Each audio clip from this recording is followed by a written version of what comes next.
they will have to be funded by the exchequer. Tutatafuta pesa, tulipe IEBC, wasimamie uchaguzi wetu. Twist in the tale. Jubilee now wants taxpayers to pay for the nominations conducted by IEBC. They were purchasing the rate of credit. I stand by my audit reports, and yes, the Afi House money trail is missing. Auditor tells Senate. Plus, former conjoined twins leave the Kenyatta National Hospital's ICU and face each other for the first time.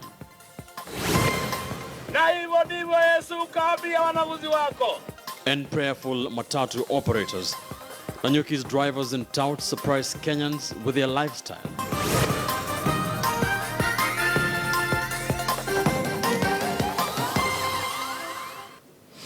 Good evening, I am Ben Kitili at the KTN News Center here in Nairobi. Many thanks for joining us on the broadcast. It's Tuesday night, the 15th day of November 2016. Our sign language interpreter at the bottom end of your screen is William Silla. I'm Ben Kitili. KTN Prime begins now. We begin with a big debate triggered in Kenya today by a rather unexpected turn of events inside the new Jubilee Party.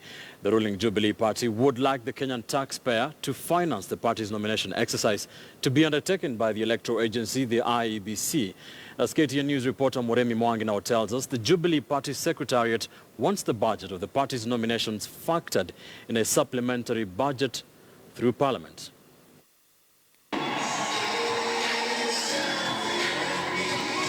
At the Jubilee Party National Governing Council, this was President Uhuru Kenyatta's statement regarding the source of funds for the party's nominations. Na tutatafuta pesa, tulipe IEBC, wasimamie uchaguzi wetu, ndio haki ya mwananchi itendeke. But less than 2 weeks later, the Jubilee Party appears to have changed tune. The party's secretariat now wants the National Treasury to provide IEBC with the funds to cater for the Jubilee Party nominations. And because they will have to be funded by the exchequer, we have asked our secretariat to dispatch the letter to engage IEBC. And former Arieda MP Rafael Tuju said the party will soon write to the IEBC requesting for a budgetary estimate for the primaries, after which IEBC should formally request for the funds from Treasury through Parliament. So that either in the supplementary budget that we expect in Parliament or in the National Assembly in the next 2 weeks, or in the budget proposal for 2017-2018 financial year, the National Treasury will factor in. Analysts say that although the law allows IEBC to oversee party nominations, both the Constitution and the Political Parties Act are silent on source of funding in such an arrangement. They will have to be funded by the exchequer. But Wiper Secretary General Hassan Omar has stamped the Jubilee proposal as a diversionary tactic to derail the IEBC from adequately preparing for the 2017 general election, terming the suggested request for nomination funds from the Treasury as yet another scheme by the Jubilee government to misappropriate public funds. Meanwhile, with only 265 days to the polls, the opposition coalition code has accused outgoing IEBC commissioners of being an impediment to implementation of the recently enacted electoral laws. We do not want a CEO of an IEBC who comes to read us the Impracticality Act, that this is not probable, this is not possible. If anything that has been proposed is not possible, the CEO must ship out and let people who can only manage the election within the prism of the areas that have been agreed upon and the agreement that was undertaken. With the Jubilee Party keen to have the IEBC oversee the party primaries, the suggestion to have the exchequer fund the nominations will no doubt ruffle feathers in the opposition coalition, as the debate is already ongoing on the budgetary allocation for the 2017 general election.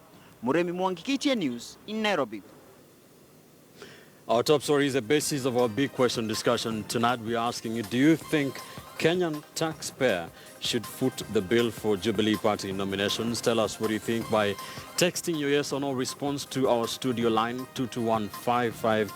You can tweet us as well at Ben_Kitili, at KTN News, at KTN Kenya. The hashtag is KTN Prime. We shall be seeking to sample a few of your texts and tweets during this live bulletin. Right, Bernard Mushere, an internal auditor who unearthed a possible loss of 3.2 billion Kenya shillings at the Health Ministry, has defended his report, saying it was professionally done. The auditor said supplementary estimates have often been used by procurement officers in government in a wider scheme to steal from the state coffers. Patrick Amimo now reports. In Tokyo. Bernard Mushere holds a diploma in internal auditing. He is also a certified fraud examiner. A draft report he authored that showed a possible wider scheme to steal millions of shillings from Afya House raised national anger, with a section of politicians accusing the auditor of working for the opposition.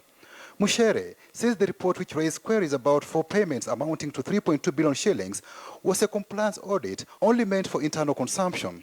He denied his office leaked the report to media. I have been told that I'm being used by the opposition. I don't deal with politicians. Even my own MP does not know me.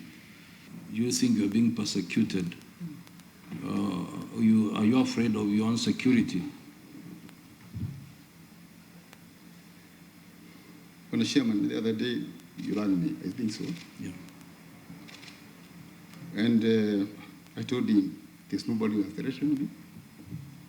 And if there's anybody who has any intention on me, I will leave him to God.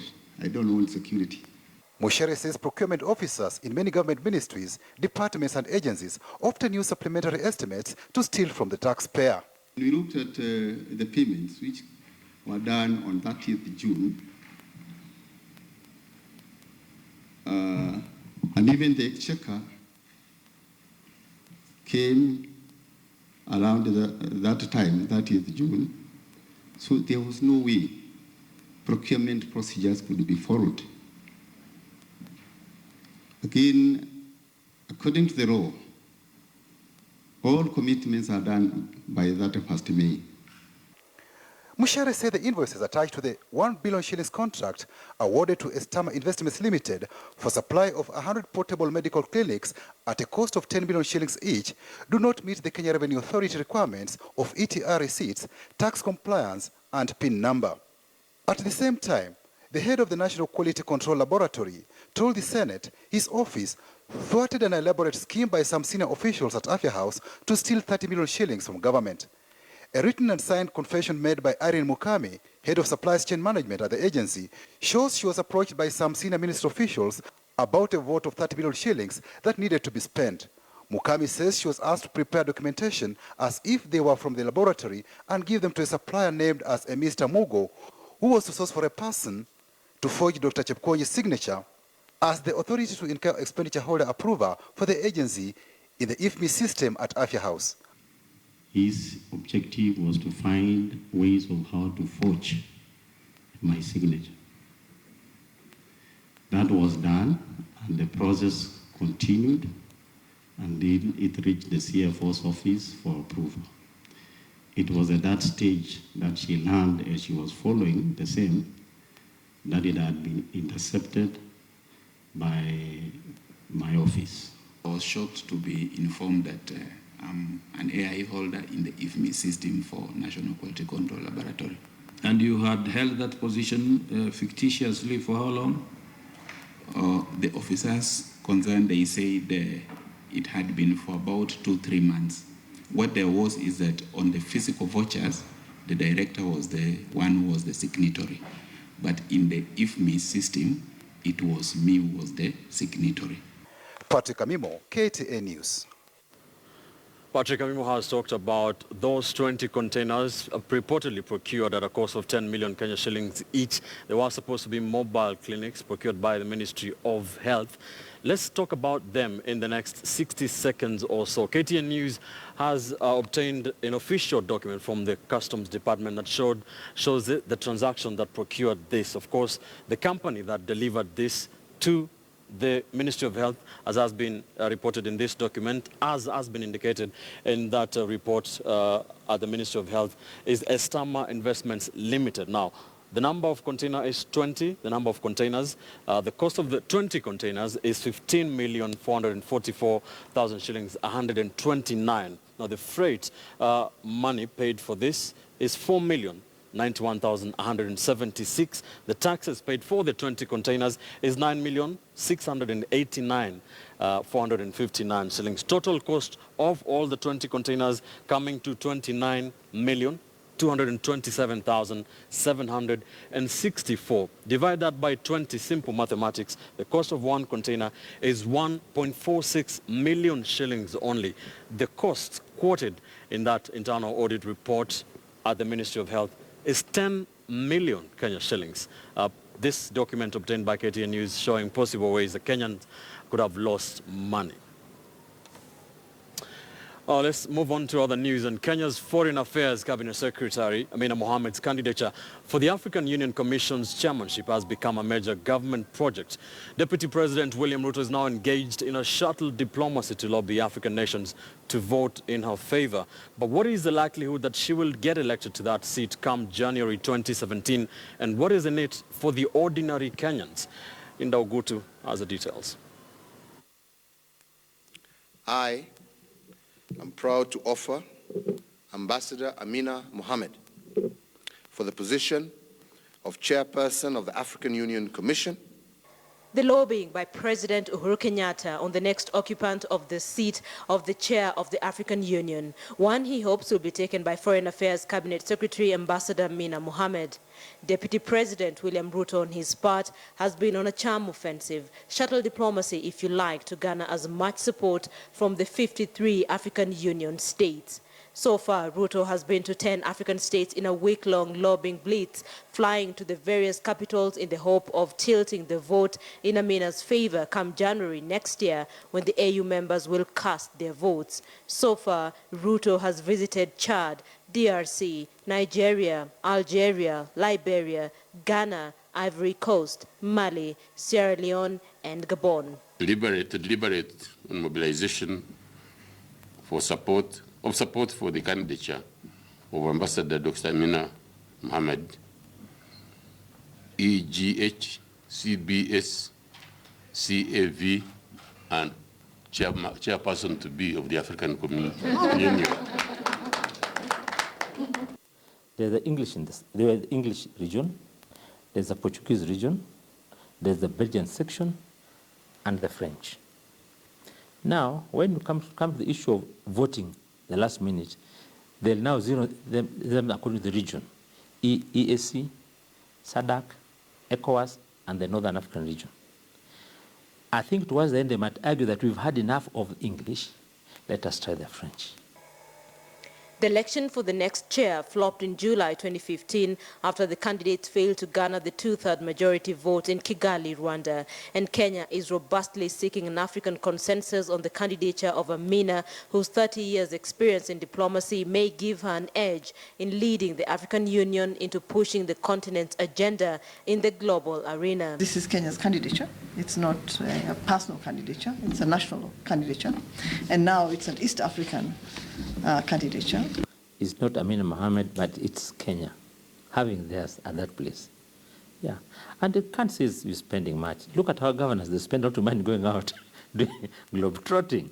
But for the country, it's worth it. Even you, like you, all of us, even in your house, sometimes you spend more when you expect a guest to come in, or dress properly so that you see. It's not wasting money, but it's a way of projecting your image. So her being there, if she's elected, and I wish her well, is that you'll project Kenya on a different scale in terms of AU matters. Amina, it appears, seeks to extend the legacy of the current office holder, South Africa's Dlamini Zuma, who has opted not to contest for a new term. Dlamini Zuma's legacy since 2012 has been mainly punctuated by criticism of perceived failures to make the Commission self-reliant and champion good negotiation with international bodies like the UN. Ms. Mohammed hopes to improve this record. An AU chair is the chief executive of the continental bloc and shapes its agenda in areas of politics and security. The AU head is essentially supposed to whip member countries to a common position as well as speak for Africa. Kenya says Ambassador Amina Mohammed is the best candidate for the job. Linda Ogutu, KTN Prime.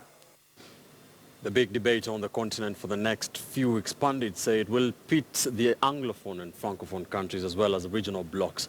We shall be keeping an eye on that one for you. Now, today marked a great milestone for a pair of former conjoined twins separated in a phenomenal surgery earlier this month. The twins left the Kenyatta National Hospital's intensive care unit into the general ward. And as Zinziki now tells us, saw each other face to face for the very first time. Nothing comes close to describing this moment. Blessing and Favor were once conjoined twins, having known each other straight from the womb and into this world, living together back to back and still no clue of each other's face. But all that changed after 23 hours of delicate surgery by the Kenyatta National Hospital team. Today, the twins are facing each other for the first time. Today is 13 days since we did the surgery.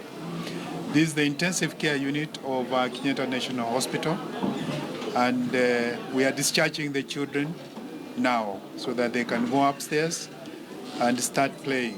The journey of separating these twins started 2 years ago, and we have worked together with so many people, the public who are interested to know what is happening, the media, you yourselves, and the team who are here, who actually have held professionalism and ensure that they are doing the right thing without pressure. One at a time, the twins are moved from their previous ward at the ICU unit. Excitement and anxiety fill the corridors of the hospital as their beds travel from one floor of the building to the next. She's calling you. Their mother, Caroline Mukiri, right by their side, assists to move the bed.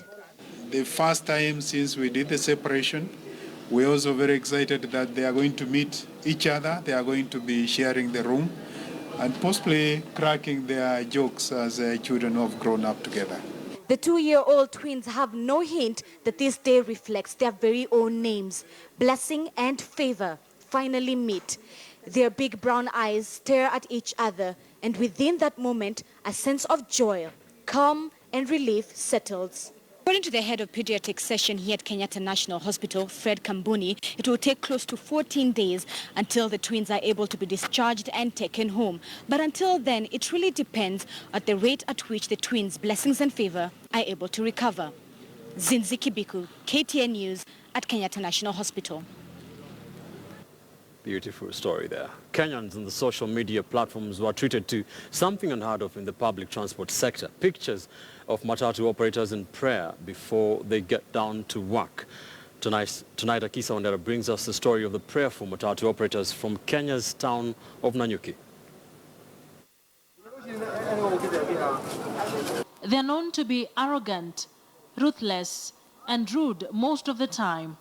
But pictures of public service vehicle drivers and conductors on their knees in prayer at the break of dawn melted the hearts of many Kenyans and have been doing rounds on social media platforms. Thank you for them, but allow them to. This is the Nanyuki bus terminus that has been the talk of town for bringing hope of a new face of PSV operators. Hiyo maombi ya Pastor Ndego inatusaidiaga sana juu hata kwa barabara unakuta mambo iko sawa, hata abiria unapata, so tunaweza sema anafanyaga vizuri. Tumekuwa tukiomba for the last, nafikiri sasa hii ni kama mwaka wa 10. Wakati tuliona vijana wetu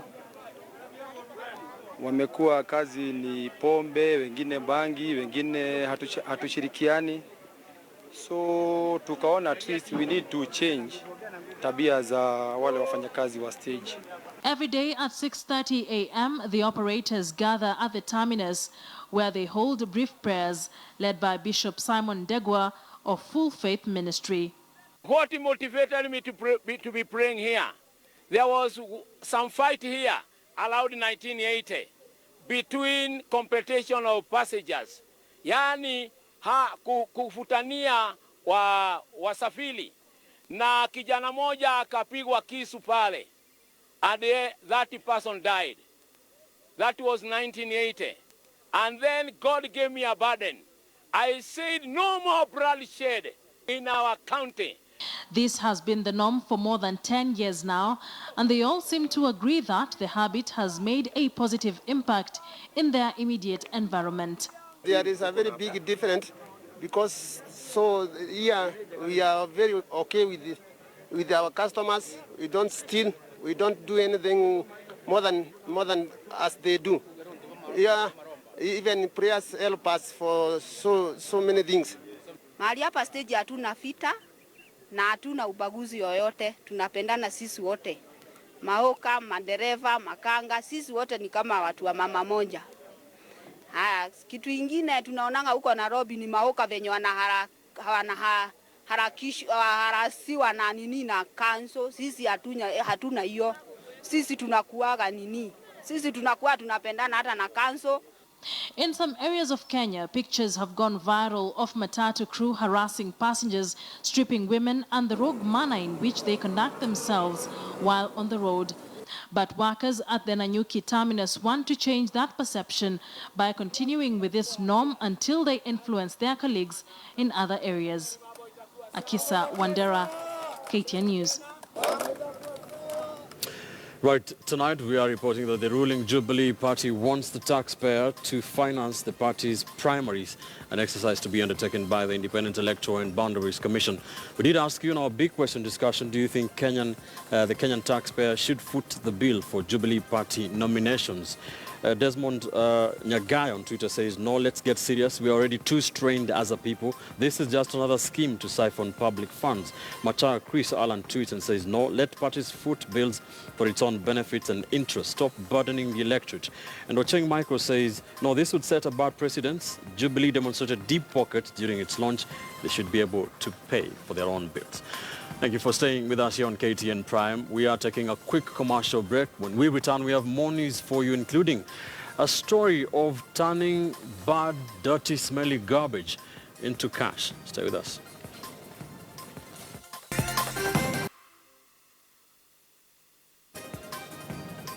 Welcome back to the broadcast. You're watching KTN Prime. A day after KTN News aired the story of Rekiol Kaoka, a lady who was looking for a job by using a placard along Limuru Road. Good tidings have come her way. The Youth Enterprise Development Fund has offered Rekiol an internship as well as a counseling program. The fund management has urged more young people to consider entrepreneurship and apply for funds as an alternative to diminishing employment opportunities. Raquel Kaoka is all smiles as she reports to her new place of work. Her desperate search for gainful employment turned successful when she received that long-awaited call from the Youth Entrepreneurship Development Fund. I appreciate so much from the CEO, top management to everyone at the Youth Enterprise Fund. Yeah, I appreciate so much. Yeah, and I feel great. Also, I appreciate those guys from different companies that gave me offers. But I chose this one because I think it's the best offer so far. We learned about Raquel Ogake Kaoka's case from KTN News. The story was covered and it moved us as the Youth Fund because we learned that there's a daring lady who went to the street to advertise herself and look for a job. So from KTN we learned about it and then we moved in to assist. Raquel grabbed the attention of many people when she took to the streets asking for a job using a placard. She is an economics and finance graduate from Kenyatta University. We'll give her some engagement for 3 months at some nice package to assist her meet some immediate commitments. But most importantly, we are taking her through some counseling session so that she comes back to herself and as we prepare for a long-term solution for her. We have a systemic opportunity, let me call it, to review our education curriculum so that we are not producing people who are wired for the job market necessarily, but who have an option of going into the enterprise track. Raquel's case came weeks after a similar one by one Patrick Muthomi, who was also searching for a job using placards along Muthaiga Road. He too was lucky to get a job after his story was aired on KTN News. But the question many would ask now is, must all job-seeking youth take to the streets to get jobs? The Youth Fund was created purposely to empower the young people.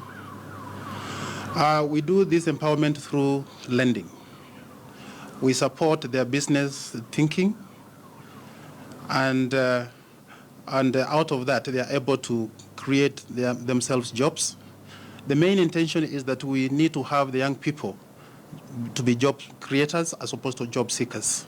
We will soon be embarking on opportunity mapping, and we want to go into every region and say, you know, in Kwale, what are the opportunities and how do we develop products out of the box specifically to address the opportunities in Kwale.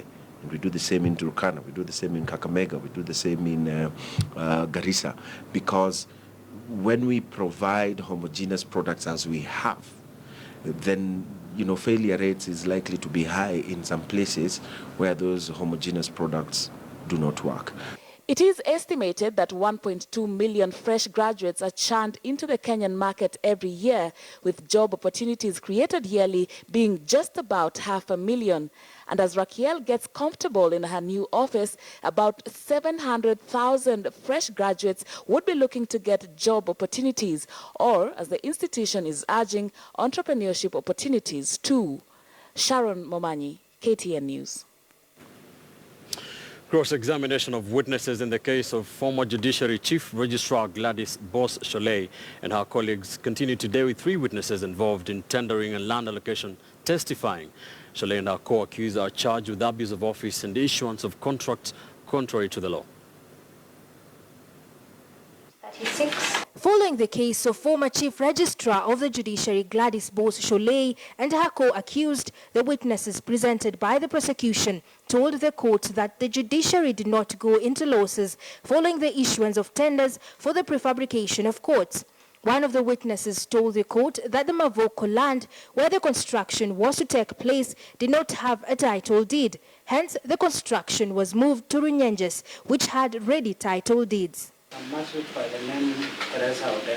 The court also had that the validity period for Slot 1 belonging to EHG had lapsed, and hence the tender was given to Team Cells to go on with the construction. Team Cells had also presented a request to have the judiciary pay a 50% down payment before commencing the work. Mrs. Sholei, alongside her co-accused, had been charged for allegedly altering the down payment from 10% to 50%. It also emerged that none of the 13 firms which were bidding presented complaints about the procurement process. Is there a difference between Athi River and Mavoko? Documents presented by the legal counsel indicate that current Judiciary Chief Registrar Anne Amadi had written to Team Cells giving them a go-ahead to continue with construction at the Mavoko land despite absence of a title deed. They assumed they had, but they actually didn't have. The case continues Wednesday with more witnesses expected for cross-examination. Caroline B., KTN News. You're watching KTN Prime. Many thanks for staying with us. We take another break. When we return, we'll bring you the latest from the world of business, including the numbers from the Nairobi Securities Exchange. Stay with us.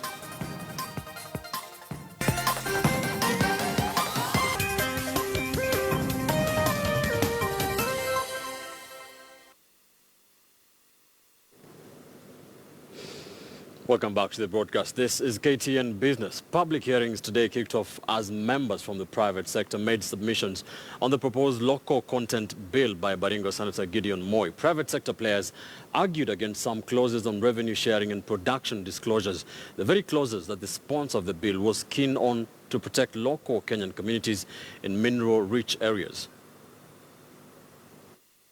Senate's Energy Committee held its first public hearings to allow members of the public to give their input into the proposed local content bill that seeks to streamline mining operations in Kenya. That we need more clarity on provisions regarding licensing. Local content will not only affect the oil and gas industry, but then it will also affect the mining sector and other sectors within the extractive industry. A lot of obligation is placed on the operator to carry out training of all Kenyans. Case in point is Section 55 and Section 2025. It is the intent and the intention of the operator to train. But to place an obligation on the operator to train all Kenyans? The bill, championed by Baringo Senator Gideon Moi, is expected to level the playing field to allow local communities to benefit more from mining operations in their areas. It's one of the most important bills in the Kenyan. Now that we have discovered oil about 3-4 years ago, this is a new terrain for us that we are learning fast. And we want a climate which is excellent for the investor, because we need the investors to come here, and it's a partnership between us and them. And we want that seamless flow between the investor, ourselves, and our people. And when we say our people, it's not only the local people where the industry or the extractive process is going on, but all Kenyans in totality. The hearing saw multinational firms put up a spirited campaign against some sections of the proposed bill, mainly bordering on disclosure of production plans, as well as revenue sharing plans to the public.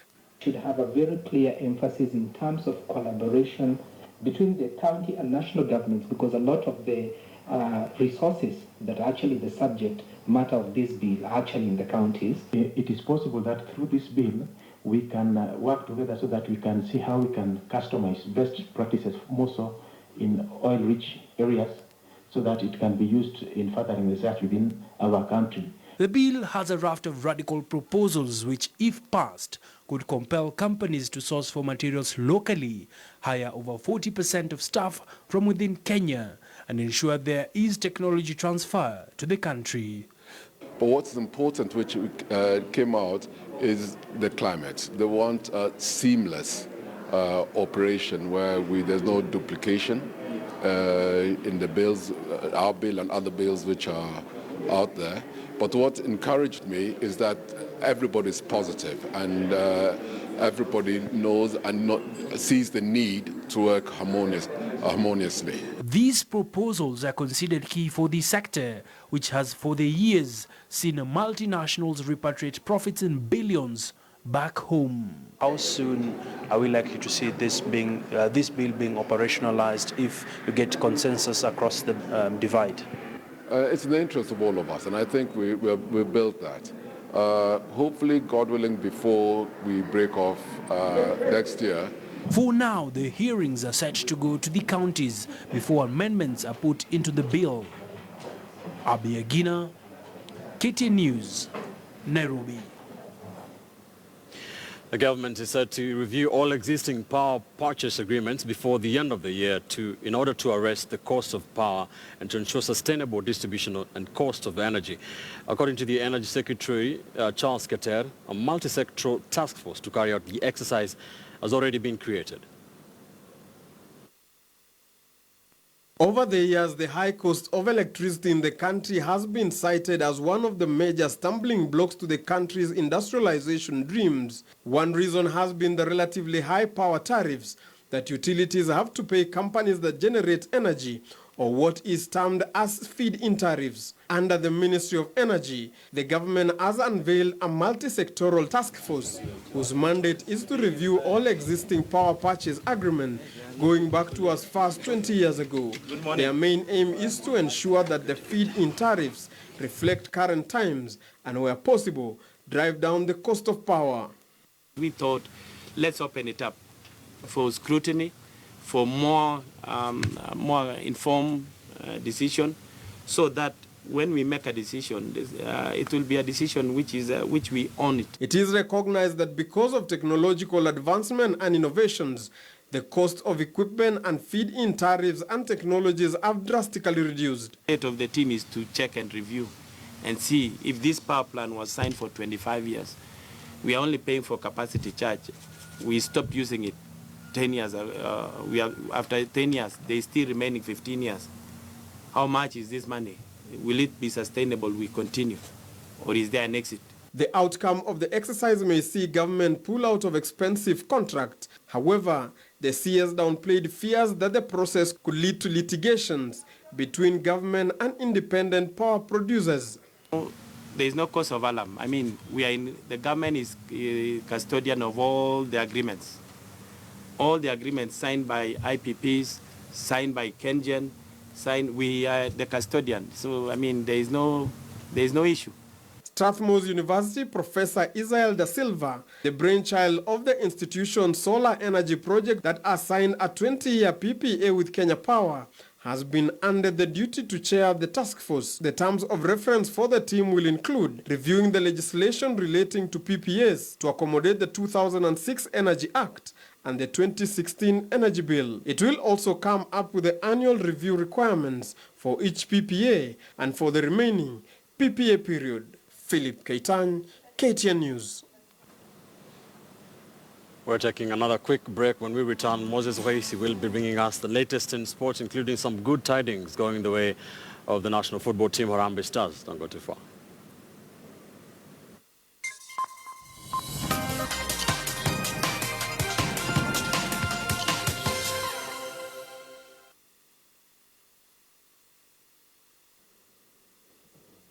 A very good evening and welcome to today's edition of KTN Sports. My name is Moses Wahizi. Do we start with some good news for the lovers of the national team, and that is the national soccer team Harambee Stars continued with a string of positive results thanks to their 1-0 victory over Liberia's Lone Stars. The all-important goal was notched in by a pacey Paul Were in the second half.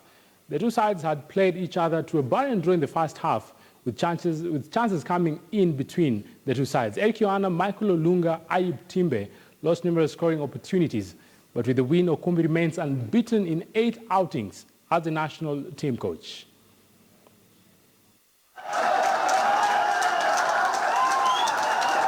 Players wanatupush venye inatakikana, at least hata kama tunapata chance nyingi na tufungi, but at least tukipata ile moja tufunge ni sawa, kwa sababu pia naangalia defensively tuko sawa, kwa sababu pia opponent yake ana create pia chance nyingi za kufunga. For me, I'm impressed in the sense that my team is a very young team.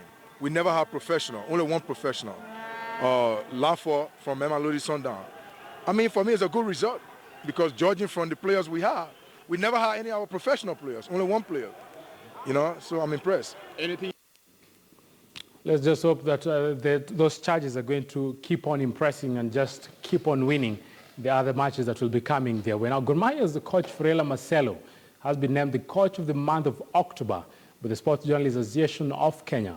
Marcelo inspired Gor Mahia to pull positive results that month, even though his side missed the Kenyan Premier League title to Tusker FC. It's for what the players did in this month, and during the year, for 8 months, they work with me, because it's easy, it's very easy when we coach some players like my players.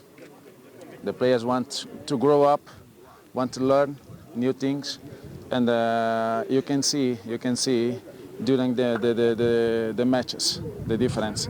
I'm very happy for this award, but it's for them, not for me. The next year, we have to start with the same way we finished this year. Now, to matters of rugby, after the last weekend's game week 2 of the Kenya Cup season, SportPesa Queens stays top of the league after their 39-22 away win over Strathmore Leos. KCB's dramatic 27-24 win away to Mwamba FC saw them go second on that log. The region Impala Saracens sits third after their 33-18 win away to a dogged Black Blood of Kenyatta University. Tofra Nakuru round off their top 4 after cruising to a 41-7 win away to Mean Machine. In this weekend's tie, Queens will host Homeboys. Kabras Sugar will play Mwamba FC. Impala on the other side will have a tight match against Strathmore Leos, while a resilient KCB remain optimistic to star against top fry Nakuru. We lost a couple of easy games last season, so another point to note will be winning those games first, but just taking every game as they come. There's no easy team. At the Kenya Cup. We'll play our strong points. We'll be strong on the forwards, and now we are also equipped with the backs. We have good backs, so we'll take on them both ways.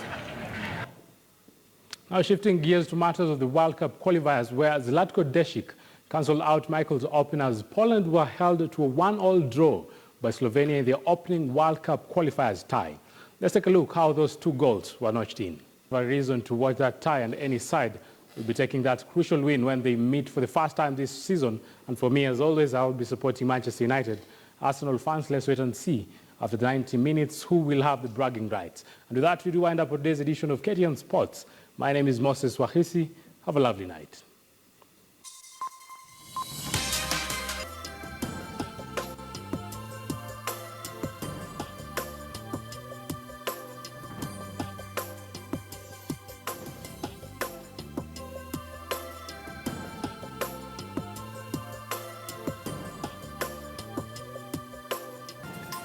Moses, where is there talking about Manchester United is just being afraid of the Arsenal. We'll see how that plays out. Now, Jubilee administration wants taxpayers to fund its nomination exercise. We did ask you, do you think that the taxpayer should foot the bill of the Jubilee Party nominations? A lot of no's, I can tell you. For sure, Kuntan Leshan say, I don't think our opinion matters anymore. They've proven that before. Zeban on Twitter says, no, after all the billions lost, they still want us to give them more money to lose accidentally. Sitati Wasilote says on Twitter, taxpayers funding nomination for Jubilee is a serious joke and an insult. Carolina Bong says, this is looting 101. The Kenyan taxpayer is being milked dry. When will this stop?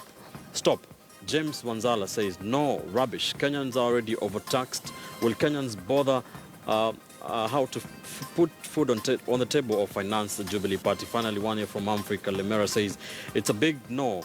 Was this part of the pledges they made when they took power? Just tired with this government. Sami Munesi has a very rare yes, says all parties should be funded by the Treasury then.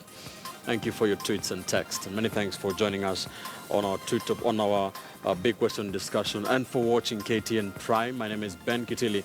Good night from Nairobi.